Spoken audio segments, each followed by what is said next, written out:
Coming up on this edition of Cedar Falls City News, we sum up this year's National Night Out, take an exciting look at a new water feature, and celebrate a special occasion at the falls. All this and more coming up next.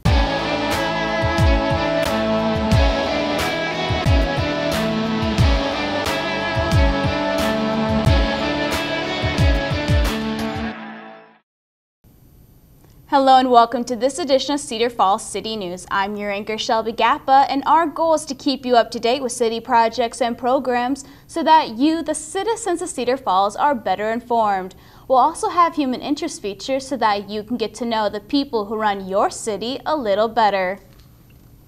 Recently, the city has been looking into ways to make part of the Cedar River not only safer, but more environmentally friendly and fun for residents and visitors alike. A Whitewater park has been under serious consideration, and as part of the decision-making process, the city of Cedar Falls took a trip to Manchester to learn. Residing close to lakes and rivers provides you with many recreational opportunities, from swimming and fishing to kayaking and floating on inner tubes. Cedar Falls citizens take advantage of living so close to the Cedar River daily. However, the city of Cedar Falls is currently under the process of developing a whitewater park on the Cedar River. There has been some talk about establishing some sort of whitewater feature on the Cedar River, probably for well over 10 years at this point. With other communities in Iowa developing their own whitewater courses, Cedar Falls had examples to draw on. Such communities included Charles City and the more recent Manchester, which opened their whitewater park earlier this year. City officials took a day trip to Manchester to tour their new park, talk with locals, and speak with those who were involved in creating the new river feature. Since its completion just this spring, we've had a lot of very good positive comments about the change in the river here. It's been a long process. It's been about 5 years since the initial thought. We see 10, 20, 30 people here almost every day over lunch hour or after work. There's people fishing almost all day long. There's people tubing and kayaking on a regular basis. The Manchester Whitewater Park is approximately 800 feet long and has 6 features ranging from novice to advanced. We're just floating down on the rapids with our tube, and yeah, it just makes it more fun. Like, a lot of more people come. Like, it's a really big attraction. Based on your experience, how much experience does it take to be able to raft down a river that's built like this? Not much, I guess. Just be safe and wear a life jacket if you want to, I guess. Manchester officials were very cautious of making sure the community knew what was going on during the entire process. Many residents of Manchester were worried that this new water feature would decline the number of fish and other wildlife in the Maquoketa River. However, it was the exact opposite. Well, we've experienced that at a couple locations and found that, and working with the DNR, that the fishing actually improves. We're creating more habitat as we add the rocks and slow water and warm pools and aerating the water with the water features. I thought they ruined the river that I've grown up on. I fished this river for 20, 25 years. Had good luck, always kind of had my little places I like to fish. When they started building this, I just shook my head because I thought there went my river. And I came back, I gave this another shot to actually fish it, and first day out I caught 34 fish. This river is actually healthier than I've ever seen it, more diverse species. This is actually a positive thing, and I think it only can get better from here. Manchester had a dam similar to the Lowhead Dam on the Cedar River near the Ice House Museum in Cedar Falls. By taking out their Lowhead Dam, the river became safer and accessible for everyone. The river used to be, of course, pretty inaccessible and dangerous because of the dam, the dangers of the dam falling off, and so you could canoe down here, but then you had to portage out around the dam. Now, and you had muddy banks, etc. So now you have rocky banks that are stable in flood conditions. People can sit along the rocks and watch the kayakers or the fishermen, and come out here and watch your dog if you want, because the access is just that much more improved. And now we've made it safe for access for handicapped people. Somebody prior to our work here, somebody with crutches, let alone a wheelchair, had zero accessibility to the water, no intimate contact. Now what we have is these nice walkways where people can actually get down to and in the water and participate in nature. This project had a budget of $1.8 million. The City of Manchester was able to raise a third of that through grants, another third through private contributions, and the last third through the City of Manchester and Delaware County.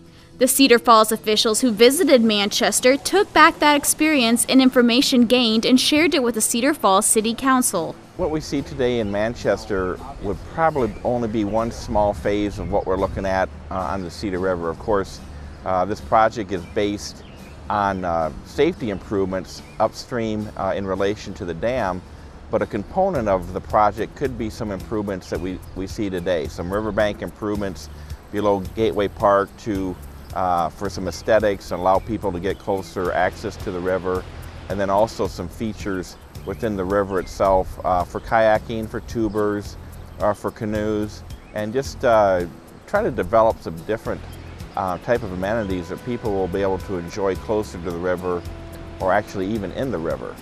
And again, this was something that has been on the city's, at least an interest perspective for a number of years, but now has been identified potentially as a goal that the City Council would like to pursue in the future. I think one of the big things that we've learned today is just looking at the scale of the project. We've seen photographs and seen some images, but just trying to figure out what the scale of Manchester's project is, and then trying to get an idea for what the actual vision is in Cedar Falls of a project.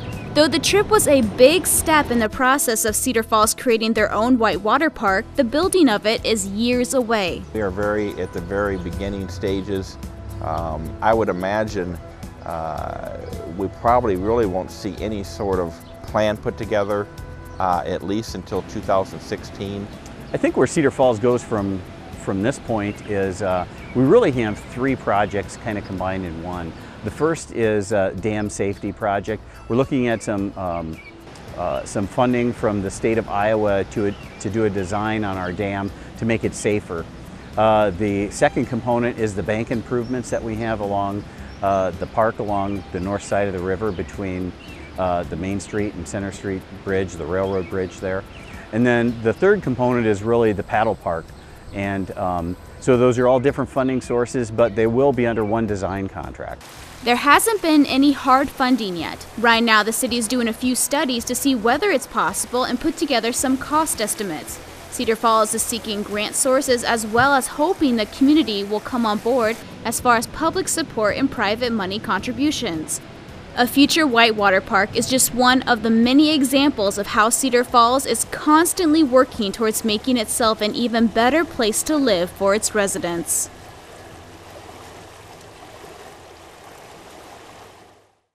We'll keep you updated right here on Cedar Falls City News as the Whitewater Park comes closer to reality. This year, National Night Out was held once again at the Cedar Falls Target and is one of nearly 16,540 events worldwide. City News reporter Nathan Grieve was there to cover the story. On August 4th, the first Tuesday of the month, the Cedar Falls Target played host once again to this year's National Night Out. It's been held there for the past 6 years since the store opened. The basic goals of National Night Out are simple. The event is meant to create a bond between officers and the citizens that they protect and work with. There were both state and local law enforcement agencies present, each with a few representatives, as well as some examples of their work vehicles. National Night Out has been an American tradition since 1984, but its history stretches back a bit farther to 1981, when the National Association of Town Watch was founded. The NATW's goals are similar to their goals with National Night Out, just a little broader. Overall, the idea is to get law enforcement and citizens to work together for the common good. Whether the citizens be volunteers or leaders of their community, or someone who's needed the help of police or a firefighter or an ambulance, it's to everyone's benefit to learn more about the people behind the uniforms. The University of Northern Iowa had an example of just about every type of vehicle in the UNI police fleet, from a big Suburban all the way down to a nimble bike. Cedar Falls brought in the MERT van, as well as some squad cars and a pair of fire trucks.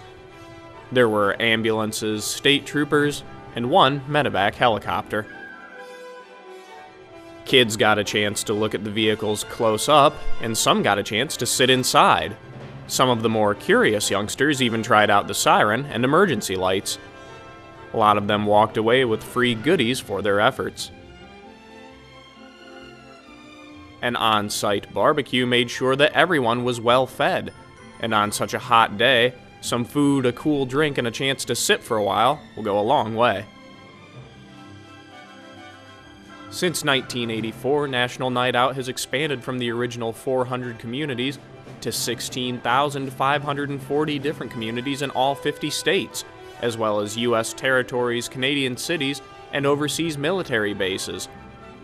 More recently, the NATW has enacted more programs to further their efforts.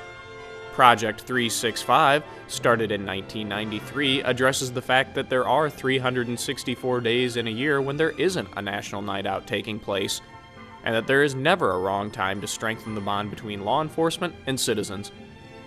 Just last year, the Dog Walker Watch Awareness Program was launched to encourage dog walkers across the country to help their local communities by serving as extra eyes and ears for law enforcement, similar to a neighborhood watch.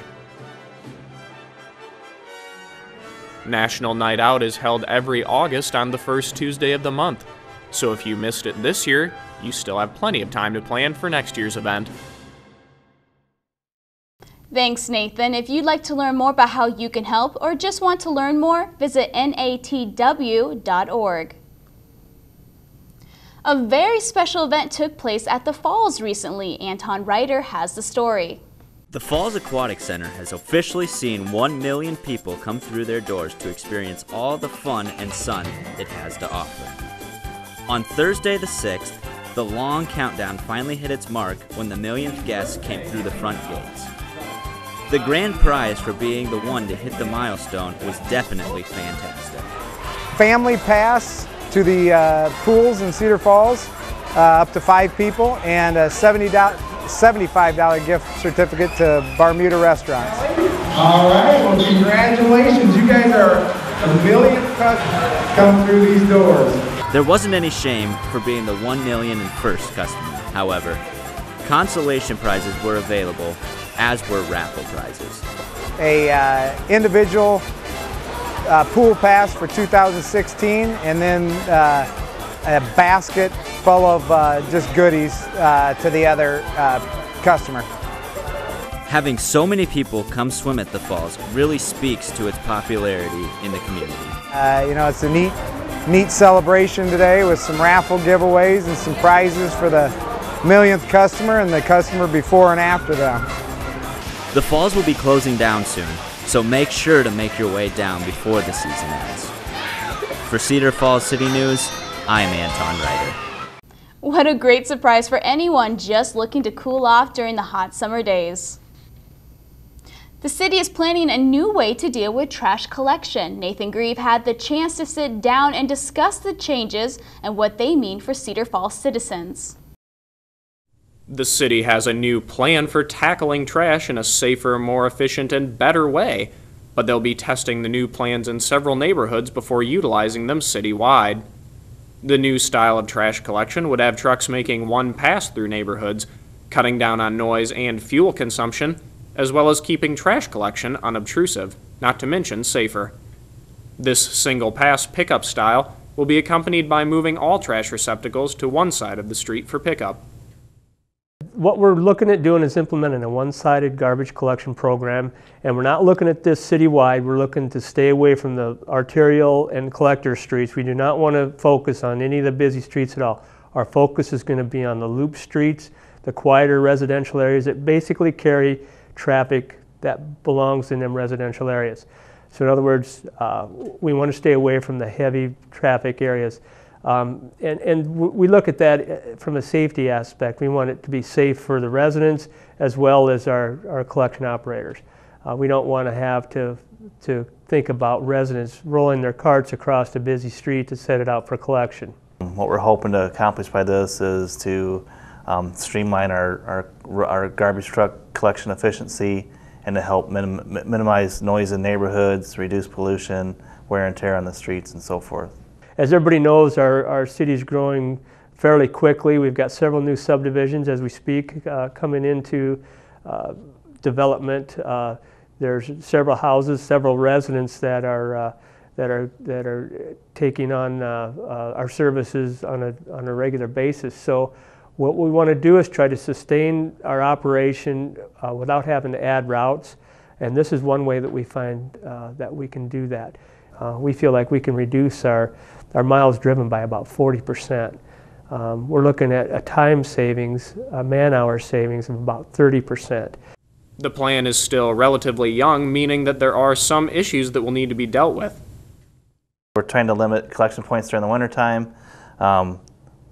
There's the snow removal on the one-sided collection routes might be a little hard for us to get through with the snowplow trucks, so we might have to come back the next day and clear those streets off.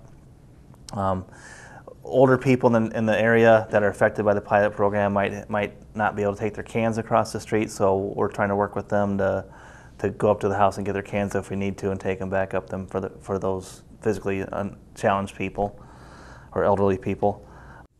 Of course, like any test, the trial runs are designed to test the effectiveness of the single-sided pickup concept, as well as to deal with any of the potential issues that have already been identified.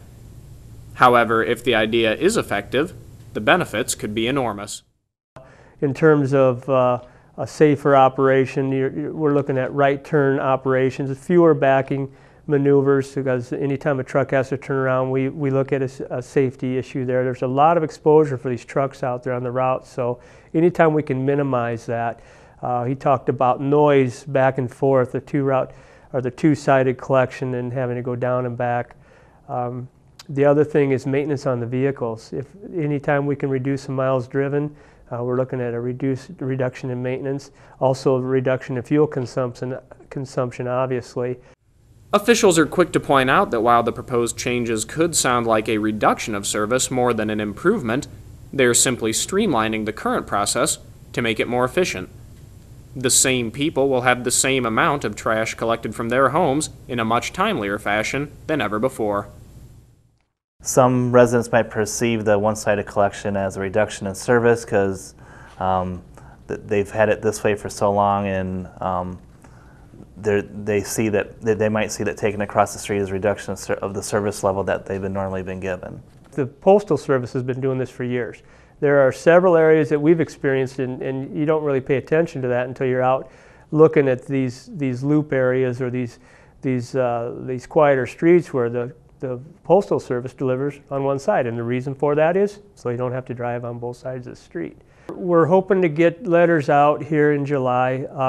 The question mark is going to be for us to get the carts labeled. We're going to put addresses on each of the carts so that residents know which one's theirs, and that's very important for billing, especially the yard waste carts, because they have an ID tag on them that is attached to the premise. We're asking residents again to place your wheels against the curb, turn it out so that the lid is facing outward, or the way the front of the cart is facing toward the street, and that will help us tremendously in terms of collection.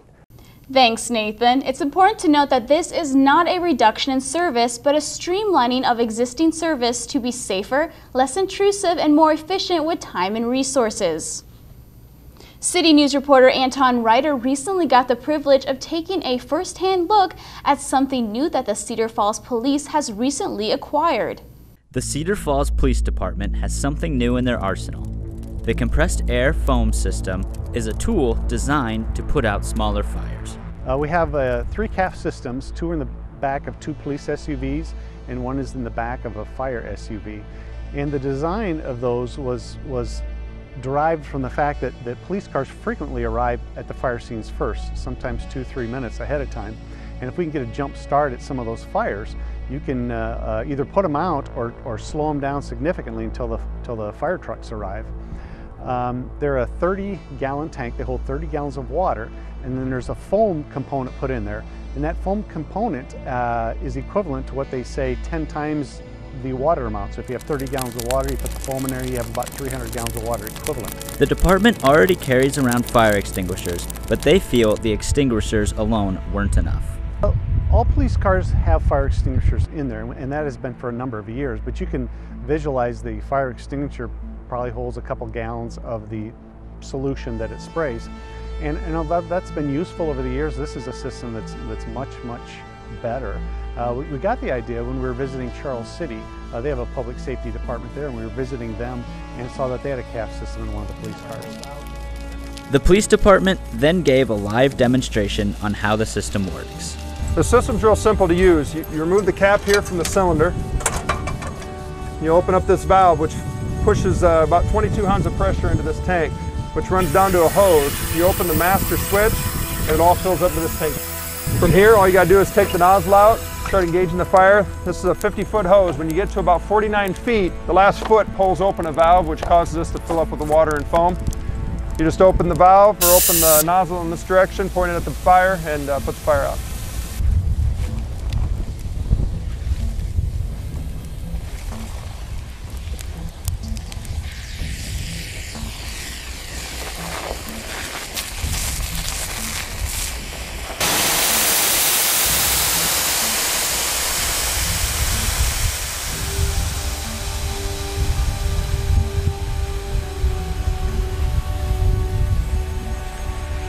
Every officer on the squad has been trained in this, but from the sounds of it, it's a pretty simple process. You know, it's real simple for the officers to grasp this because again, they're opening two valves, they're pulling the hose from the truck, it fills up with the pressure that they need, and they open the nozzle and they suppress the fire. So, you know, they've learned to adapt pretty well. It's really, I would say, two steps. You turn that cylinder, you open the master, and you take off with the hose. And although this won't put out huge fires, it does what it is meant to do. You know, I would say it has to be a fire of a smaller size, you know, to put it out completely, but you can certainly maybe slow it down. You know, what we're typically talking about here is just a few minutes until the fire department gets here, but depending on what's on fire, and if you have some dry material such as wood that's on fire, it can go pretty quick, but this can really slow it down or maybe even stop it. For Cedar Falls City News, I'm Anton Reiter. Certainly no one hopes to ever need to use this, but it will be a great tool for those times when it is needed. Next, let's take a look at some of the events coming up in the Cedar Valley, as well as a few special announcements. The Cedar Falls Health Trust Fund Board is currently seeking applicants. Individuals or organizations interested in seeking funding from the Health Trust Fund should submit an application to the Department of Finance and Business Operations before 4 p.m. on Thursday, October 1st. Requests must show a direct benefit to the citizens of Cedar Falls, and emphasis must be given to health-related purposes within the city. The application requires that the applicant complete a Health Trust Fund Board application packet, which may be obtained from the Department of Finance and Business Operations at City Hall. The packet can also be obtained by visiting the city's website at www.cedarfalls.com/health. For further information, contact Jennifer Rodenbeck, City of Cedar Falls Director of Finance and Business Operations at 268-5108 or email at jennifer.rodenbeck@cedarfalls.com. The Cedar Falls Farmers Market continues to provide customers with local goods, including fruits and vegetables, baked goods, meats, crafts, flowers, and more. The Farmers Market will take place every Saturday through October. Grab a bike and head to the corner of 4th and Main every Wednesday at 6 p.m. to take place in Wednesday on Wheels.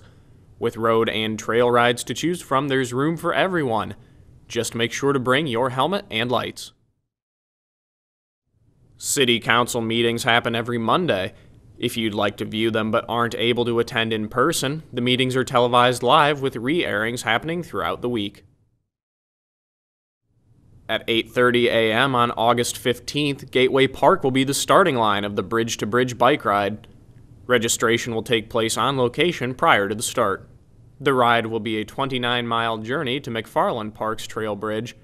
Riders will reach their destination by noon, and there are several points where riders can join or leave the group. Snacks and water will be provided.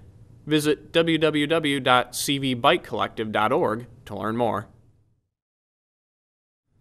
On August 16th, the Hearst Center for the Arts will open their studios from 1:30 to 3:30 p.m. to military service members, veterans, and their families for Veterans Art Day. Lesson plans for many art projects will be available, but participants are free to explore materials however they choose. Veterans Art Days are free of charge. Movies Under the Moon ends for the season on August 25th, when Shrek will be playing on the big screen in Overman Park. Enjoy this year's final free musical performance at Live to 9 on August 28th. Twins will be performing this year's Live to 9 finale. The show is open to the public and will be held in Sturgis Park behind the Ice House Museum. Food and beer are available, so please avoid bringing outside beverages. Community Main Street, the Iowa Bike Coalition, and the Cedar Falls Tourism and Visitors Bureau will be bringing a new event to the Cedar Valley on August 22nd. In the Gran Fondo Cedar Valley, riders will have the option to bike 3 courses of different lengths. Routes will begin and end in downtown Cedar Falls and include great stops in area communities along the way. Ride registration is currently open at www.grandfondocedarvalley.com. In conjunction with the bike ride, Community Main Street will be hosting a full-scale street festival in downtown Cedar Falls called Fondo Fest following the ride. Just prior to Fondo Fest, Community Main Street will also open its doors to new UNI students from 11 to 2 p.m. on the 22nd as part of the annual Panthers on Main celebration, giving new students and their families a chance to explore downtown and get to know the city a little better. Be sure to keep an eye on our announcements each week for an updated list of what to expect next.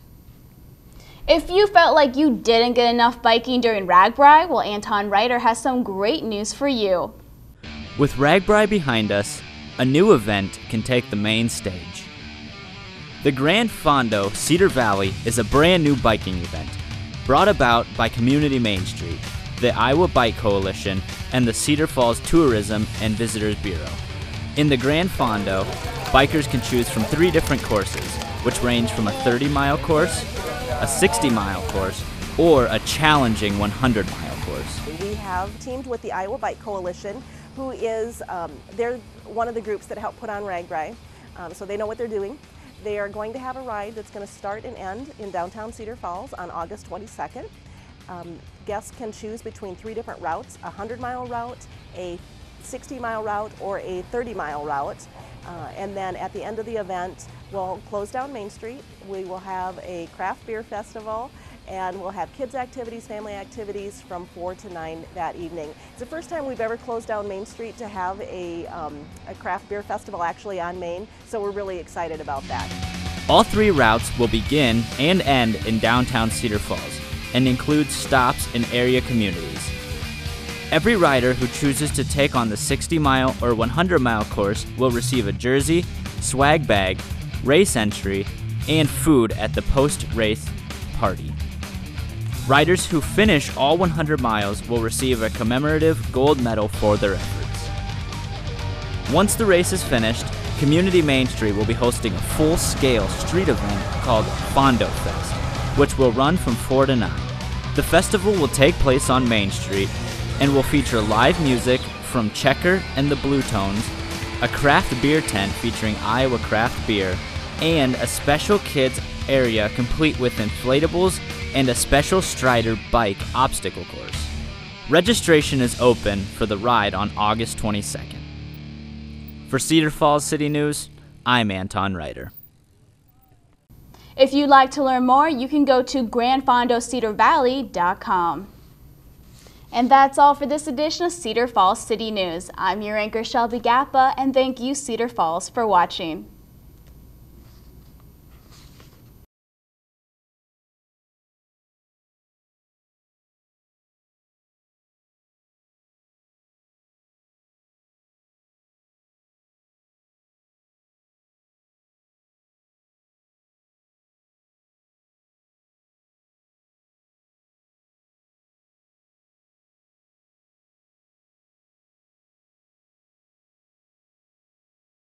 Thank you.